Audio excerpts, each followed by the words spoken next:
Hi hello welcome to our channel. నేను నాగమణి. తెలంగాణ రాష్ట్ర రాజకీయాల్లో ఫోన్ ట్యాపింగ్ అనేది ఒక రగడనైతే సృష్టిస్తుంది. ఆ రగడ రోజు రోజుకు పెరుగుతుంది తప్ప తగ్గుతలేదు. అయితే ఇందులో భాగంగానే తెలంగాణ జాగృతి అధ్యక్షురాలు కల్వకుంట్ల కవిత మీడియా ముందుకు వచ్చి ఈరోజు మాట్లాడడం అయితే జరిగింది. మీడియా ముందుకు వచ్చి ఫోన్ ట్యాపింగ్ కి సంబంధించి ఆమె ఏం మాట్లాడారు ఒకసారి వీడియోలో చూద్దాం. తెలంగాణ రాజకీయాలు ఎట్లా తయారైనాయి అంటే ఎవరి అవసరాలకు బట్టి వాళ్ళు మెదులుతున్నారే తప్ప ఏ ఒక్కరు కూడా చట్టం కోసం రాజకీయాలు చేసినట్టయితే కనిపిస్తలేదు. చట్టాన్ని కాపాడడానికి రాజకీయాలు అయితే చేసినట్లు కనిపిస్తలేదు.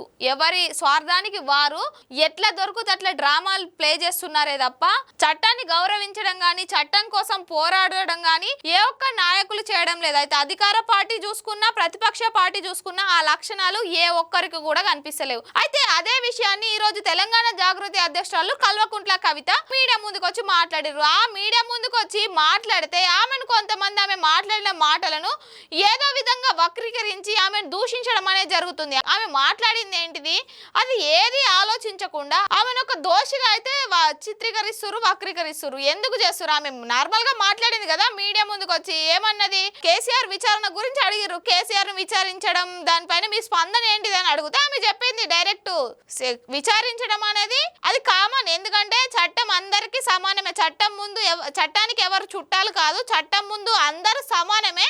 సరే ఇప్పుడు ఆల్రెడీ బీఆర్ఎస్ హయాంలో జరిగింది కాబట్టి ఇంతకుముందు బీఆర్ఎస్ నేతలను కొంతమందిని విచారించింది కనుక ఇంకా తర్వాత కేసీఆర్ కూడా బీఆర్ఎస్ అధినేత కాబట్టి ఇంకా మెయిన్ ముఖ్యమంత్రి కాబట్టి ఆయన హయాంలోనే జరిగింది కాబట్టి ఆయనను కూడా విచారించడం జరిగింది.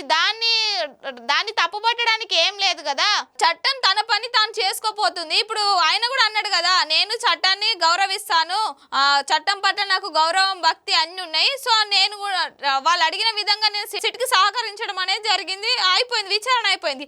దాన్ని ఉద్దేశించి బయట కొంతమంది బీఆర్ఎస్ క్యాడర్ కావచ్చు లేకపోతే బీఆర్ఎస్ కార్యకర్తలు కావచ్చు రాష్ట్ర వ్యాప్తంగా ధర్నాలు దిష్టి బొమ్మలు తగలబెట్టడం మొత్తం ఒక గందరగోళాన్ని సృష్టిస్తున్నారు. ఎందుకు ఇవన్నీ చేసుడు?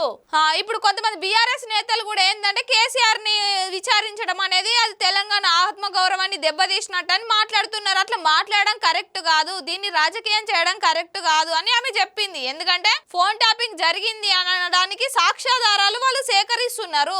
ఆ సేకరణ కూడా ఇప్పుడు అధికార కాంగ్రెస్ పార్టీని కూడా ఆమె క్వశ్చన్ చేసింది. ఈ విచారణల పేరుతోటి కాలం వెల్లదీయకుర్రి, ఈ విచారణ తొందరగా పూర్తి చేయరు, ఎంత తొందరగా అయితే అంత తొందరగా పూర్తి చేసి ఎవరైతే దోషులు ఉన్నారో వాళ్ళని శిక్షించుర్రి, అంతే తప్ప ఈ 2-3 సంవత్సరాల నుంచి దీన్ని ఇట్లనే కొనసాగించి దీనికి ఒక పులి స్టాప్ అనేది తీసుకురాకుండా విచారణల పేరుతోటి కాలాన్ని వెళ్ళబోయకూరి అన్న విధంగా మాట్లాడింది. ఈ విధంగా ఆమె ఇట్లా కూడా మాట్లాడింది కదా, అయ్యే నా ఫోన్ మరియు నా భర్త ఫోన్ కూడా ట్యాప్ అయింది అనే అనుమానాలు ఉన్నాయి. సో రేపటి రోజు నన్ను కూడా విచారిస్తానని ఒకవేళ సిట్ నోటీసులు గిన జారీ చేస్తే నేను కూడా విచారణకు హాజరవుతా, నేను కూడా విచారణకు హాజరై వాళ్ళకి సహకరిస్తానని మాట్లాడింది. దాన్ని తప్పుపట్టడం ఎందుకు?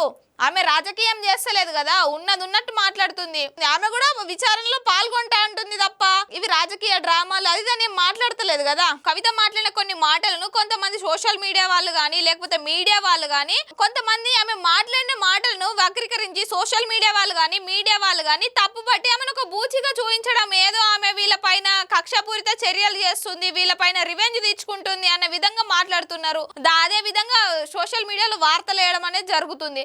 అది అంతకాదు ఏమన్నంటే బీఆర్ఎస్ మరియు కవిత, కేటీఆర్ మరియు కవిత, బీఆర్ఎస్ వర్సెస్ కవిత అని వక్రీకరించడం జరుగుతుంది. అసలు ఈ చీలికలు బీఆర్ఎస్ కు చీలికలు కవిత వల్లనే వచ్చినాయి అనే విధంగా మాట్లాడుతున్నారు. ఆమె ఏం మాట్లాడింది, ఆయన కేసీఆర్ కూడా అన్నాడు కదా, పెద్ద ఆయన మాట అదే కదా, నేను చట్టాన్ని గౌరవిస్తాను, నేను విచారణకు హాజరవుతాను అని చెప్పిండు. ఆయన విచారణకు హాజరండి, బయట వాళ్ళకి ఏం అవసరం, బయట వాళ్ళంటే పార్టీ వాళ్ళకి ఏం అవసరం, మీరు తప్పు చేయనప్పుడు పోయిండు, ఆయన పోయి విచారణకు హాజరైండు, వచ్చిండు, బయటకు వచ్చిండు, ఆయన విచారణలో ఎలాంటి ప్రశ్నలు ఎదుర్కొండు, ఆయన ఏం సమాధానాలు చెప్పిండు అనేది బయట పెడతా కానీ తెలియదు. అట్లాంటప్పుడు ఇప్పుడు అధికార పార్టీ తన పని తాను చేసుకోపోతుందా, లేకపోతే విచారణ ఒకవేళ ఇది కక్షపూరిత చర్యనే అయితే గిన విచారణలు అనేది కొనసాగిస్తూనే ఉండదు. వాళ్ళని ఏదో ఒక విధంగా టార్గెట్ చేసి ఆ కేసులో ఇరికించడం కానీ అట్లా చేస్తుంది. కానీ ఆమె అట్లా చేస్తలేదు కదా, విచారణల పేరుతో వెళ్ళిపోతుందంటే ఇక్కడ అర్థం చేసుకోవాలి. ఇక్కడ ఆమె కవిత అన్నట్టు ఈ గూఢాచారులు గుంటనక్కలు ఎవరైతే ఉన్నారో వాళ్ళు ఉన్నన్ని రోజులు ఈ విచారణలు జరుగుతాయి తప్ప దీనికి ఒక పులి స్టాప్ అనేది రాదు, దీనికి ఒక ఫైనల్ రిజల్ట్ కూడా రాదు అని కవిత చెప్తుంది. అట్లనే జరుగుతుంది కావచ్చు, ఇప్పుడు కవిత అన్నట్టే జరుగుతుంది కావచ్చు. లేదు ఇదంతా కాదు, ఒకవేళ నిజంగానే అట్లా జరిగింది అంటే చర్యలు తీసుకుంటారు, ఎవరైతే దోషులు ఉన్నారో వాళ్ళపైన చర్యలు తీసుకుంటారు. దీన్ని కాస్త తెలంగాణ ప్రజలను ఆగం చేసడానికి, వాళ్ళని ఇబ్బంది పెట్టడానికి బీఆర్ఎస్ కార్యకర్తలు కొంతమంది ఏం చేస్తారంటే కొన్ని గ్రామాలలో రేవంత్ రెడ్డి దిష్టి బొమ్మలు తగలబెట్టడం, సిట్ వాళ్ళ దిష్టి బొమ్మలు తగలబెట్టడం ఇవన్నీ చేయొద్దు. ఎందుకంటే చట్టాన్ని గౌరవించాలి, చట్టం తన పని తను చేసుకోపోతుంది. ఓకే, మన నేత, మన అధినేత తప్పు చేయలేడు, తప్పు చేయలేప్పటికీ కూడా విచారిస్తున్నారు అనుకున్నప్పుడు మనం భయపడద్దు. ఎందుకంటే తప్పు చేయలేడు కాబట్టి ధైర్యంగా మళ్ళీ ఒక బుల్లెట్ లాగా బయటకు వస్తాడు అనుకోవాలి. కానీ ఇట్లాంటి ప్రజలను ఇబ్బంది పెట్టే చర్యలు అయితే చేయొద్దు. ఆమె చెప్పింది కదా, కవిత ఉన్నట్టు మాట్లాడింది. ఏంటంటే ఆమెకు ఉంటది మనసులో, ఆమె కూడా బాధ ఉంటది. ఏంటంటే మా నాన్నను విచారించిరు,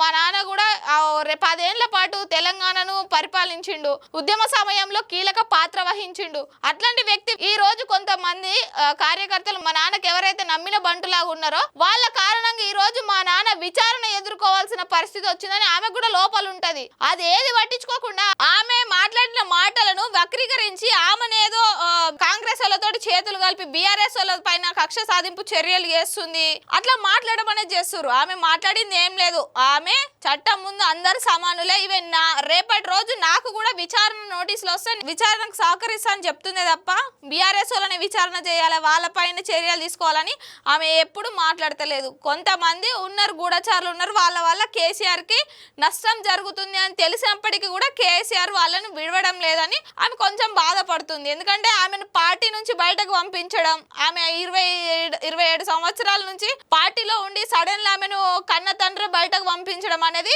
ఎవరు కూడా తీసుకోలేరు. అంత బాధ మనసులో పెట్టుకొని కూడా ఆమె రాజకీయం ఏదో, ఆమె కొత్త పార్టీ పెడతదా లేకపోతే వేరే పార్టీలోకి వెళ్ళిపోతుందా తెలియదు, కానీ ఆమె రాజకీయాల్లో ఆమె ముందడుగు అనేది వేస్తుంది. సో ఒక్కటి గుర్తు పెట్టుకోరు, ఆమె ఏందో ఆమె చూసుకుంటుంది కాబట్టి ఆమె మాట్లాడిన మాటలల్లో ఈ తప్పులు వెతకడం, ఆమె మాటలను తీసుకొని ఆమెను ఒక దోషిగా చూపించడం అనేది